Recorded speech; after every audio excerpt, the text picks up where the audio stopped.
Hello everyone. I hope you all are doing well and I wish you all the best कि आपकी जो stock market की journey है, investment की हो या ट्रेडिंग की हो, वो अच्छी जाए। आप स्टॉक मार्केट से अच्छे पैसे कमाएं guys. Thank you so much for watching my YouTube channel videos. और आने वाला है एक नया आईपीओ, एक्मे फिनट्रेड इंडिया लिमिटेड कह सकते हैं, या तो फिर आसान लोन्स लिमिटेड, एक ही बात है। तो ये आईपीओ आने वाला है। चलिए आईपीओ डिटेल्स देखते हैं। आईपीओ डेट जो है वो 19 जून 2024 से लेकर 21 जून 2024 तक है। फेस वैल्यू 10 रुपये पर शेयर। प्राइस बैंड जो है वो 114 रुपये से लेकर 120 रुपये पर शेयर है। और लॉट साइज़ 125 शेयर्स का है।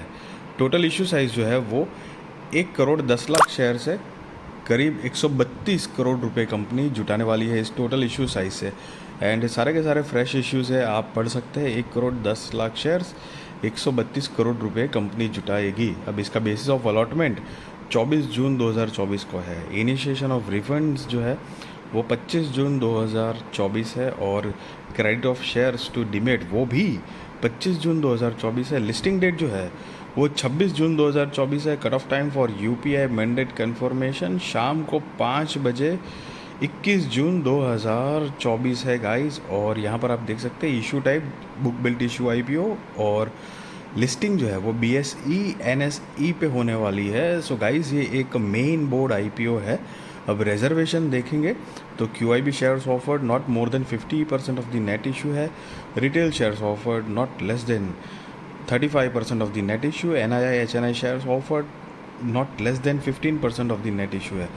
सो बेसिकली जो टोटल इशू साइज जो हमने देखा 1 करोड़ 10 लाख जो नंबर ऑफ शेयर्स है, उसको आप ना 100% ऐसे गिनती में ले लो। और उसको ये बाइफर्केशन दिया गया है, जस्ट एन एग्जांपल, कि रिटेल शेयर्स ऑफर्ड जो है वो not less than 35% of the net issue है।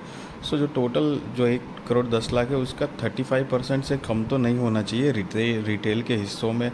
और इस तरह से अलग अलग, जैसे क्यूआईबी है तो क्यूआईबी को 50% से ज़्यादा तो नहीं ही जाना चाहिए। उस तरह की अलग अलग अलग कैटेगरीज बनाई जाती है गाइस। सो उसका वो बाइफर्केशन दिया गया है रिजर्वेशन का। अब रिटेल कैटेगरी में मिनिमम ऑफ कोर्स एक लॉट के लिए तो अप्लाई करना ही है। 125 शेयर्स आ जाएंगे, 15,000 रुपये आपको देने हैं। मैक्सिमम 13 लॉट के लिए आप अप्लाई कर सकते हो। 1,625 शेयर्स आ जाएंगे, 1,95,000 रुपये आपको देने होंगे। SHNI में मिनिमम 14 लॉट के लिए अप्लाई करना है। 1,750 शेयर्स आ जाएंगे, 2,10,000 रुपये गाइस आपको देने होंगे। मैक्सिमम 66 लॉट के लिए आप अप्लाई कर सकते हो। 8,250 शेयर्स आ जाएंगे, 9,90,000 रुपये आपको देने होंगे। और BHNI कैटेगरी में मिनिमम 67 लॉट के लिए अप्लाई कर सकते हो। 8,375 शेयर्स आ जाएंगे, 10,05,000 रुपये गाइस आपको देने होंगे। सो बेसिकली यहाँ पर जो आप HNI देख रहे हो वो हाई नेटवर्थ इंडिविजुअल या इंस्टीट्यूशंस काउंट कर सकते हो। और S और B जो है वो रिस्पेक्टिवली स्मॉल एंड बिग की कैटेगराइज किया गया है। अब यहाँ पर कंपनी के प्रमोटर्स देखेंगे तो निर्मल कुमार जैन, मंजू देवी जैन, दीपेश जैन एंड निर्मल कुमार जैन HUF जो कि कंपनी के प्रमोटर्स है। और उनकी शेयर होल्डिंग प्री इशू 56.01% है। शेयर होल्डिंग पोस्ट इश्यू नहीं दी गई है, मतलब अभी जो है 56.01% का जो स्टेक है वो उन्हीं के पास है गाइस। अब कंपनी का बेसिकली बिजनेस जो है उसका ब्रीफ आइडिया लेते हैं तो कि 1996 से इनकॉर्पोरेटेड है एक्मे फिनट्रेड इंडिया लिमिटेड, जो मैंने आपको बताया पहले। सो या तो फिर आसान लोन करके भी आप मतलब बोल सकते हो। सो Acme Fintrade India Limited is a non-banking financial company with over 20 years of experience in lending to rural and semi-urban areas in India. So basically loan provide करती है, NBFC कंपनी है गाइस। और कंपनी का जो अलग अलग category में कहाँ कहाँ किस तरह से लोन देते हैं उसका ये यहाँ पे थोड़ी ब्रीफ डिटेल दी गई है। The company mainly provides lending solutions tailored to the needs and aspirations of rural and semi-urban populations. Its portfolio comprise vehicle finance and business finance products for small business owners. The company operates in rural and semi-urban areas across 4 Indian states, Rajasthan, Maharashtra, Madhya Pradesh and Gujarat. तो ये 4 जगहों पर इनका hold है।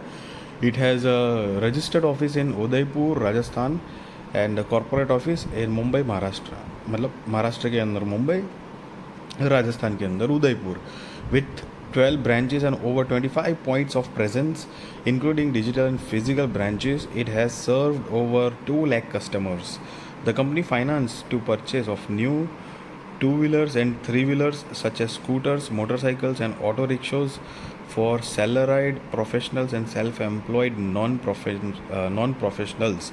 The company has 125 permanent employees as of December 31st, 2023 and prioritize their overall welfare. So basically guys loan provide करने का मतलब company का बिजनेस है, छोटे बड़े जो मीडियम एंटरप्राइजेस जो होते हैं, या फिर ये ऐसी कार लोन है, बाइक लोन है, या फिर रिक्शा की लोन है, इस तरह की अलग अलग भी कंपनी प्रोवाइड करती है. सो बेसिकली अब कंपनी बिजनेस क्या जनरेट कर पाती है वो देखते हैं. तो यहाँ पर 31 मार्च 2021, 22, 23 और 31 दिसंबर 2023 के फाइनेंशियल्स दिए गए हैं गाइस. रिसेंट वाला हम नहीं देखेंगे, ये दिसंबर 2023 वाला, बिकॉज वो फुल ईयर का नहीं है, ईयर ऑन ईयर बेसिस का. चलिए कंपेयर करते हैं, और ये सारे फिगर्स गाइस करोड़ में ही है.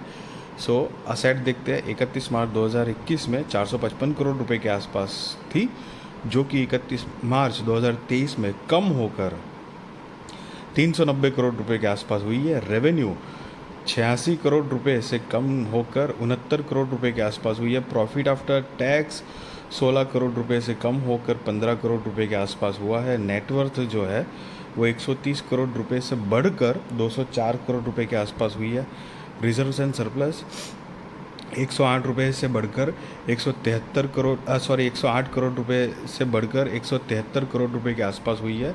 और टोटल बोरिंग्स जो है वो 317 करोड़ रुपए से कम होकर 177 करोड़ रुपए के आसपास हुई है. सो बेसिकली गाइज जो फाइनेंशियल्स है अकॉर्डिंग टू मी, मेरा पॉइंट ऑफ व्यू आपको जस्ट शेयर कर देता हूँ कि देखो रेवेन्यू पहले तो कम हो रहा है, प्रॉफिट जो है उसके हिसाब से वो भी कम ही हो रहा है, बाकी असेट जो है वो भी कम हुई है, नेटवर्थ और रिजर्व्स जो है वो थोड़े बड़े हुए हैं. हालांकि ये जो बोरोइंग्स जो है वो भी कम हुई है. तो बेसिकली ऐसा कुछ कह सकते हैं कि कंपनी एक साइकोलॉजिकल थॉट प्रोसेस मुझे यहाँ से ये समझ में आ रहा है कि कम धंधा करेंगे लेकिन लोन भी नहीं रखेंगे, उस टाइप की थोड़ी सी माइंडसेट मुझे यहाँ से समझ में आ रहा है. क्योंकि रेवेन्यू कम हुआ है, प्रॉफिट भी थोड़ा सा कम हुआ है, बोरिंग्स भी लेकिन कम हुई है, और बोरिंग्स थोड़ी सी सिग्निफिकेंट कम दिख रही है. सो एक होता है ना कि भाई कम कमाएंगे, कम मतलब उसी में खुश रहेंगे, फिर धीरे धीरे बिल्टअप करेंगे. तो बेसिकली थोड़ा सा वो बेंचमार्क सेट करने के बाद देखो आगे क्या होता है, but not so strong financials according to me, मतलब सी गाइस ओके. और यहाँ पर कंपनी का अगर मतलब की परफॉर्मेंस इंडिकेटर देखें तो आर जो है वो 5.64% का है, debt to equity 2.49, RONW 5.81%, PAT margin जो है वो 22.93%, EPS pre IPO 3.87, post IPO नहीं दिया गया है.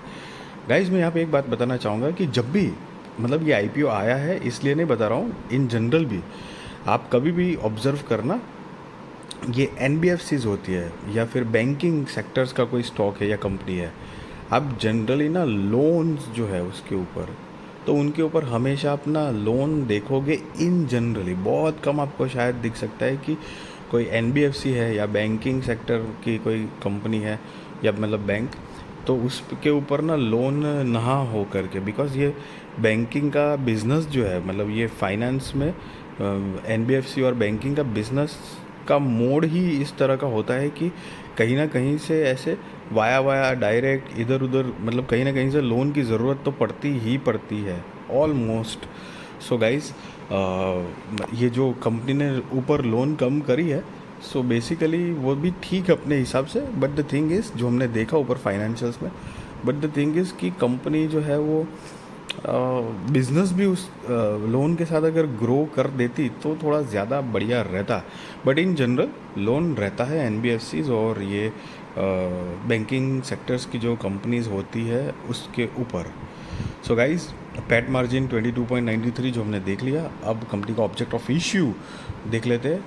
The company proposes to utilize the net proceeds from the issue towards augmenting the capital base of the company to fulfill its future capital requirements, which are anticipated to arise as a result of the expansion of the business and assets Further, a portion of the proceeds from the issue will be used towards meeting issue related expenses. So basically guys ये जो reasons दिए हैं कुछ यहाँ पर major reasons IPO लाने के लिए.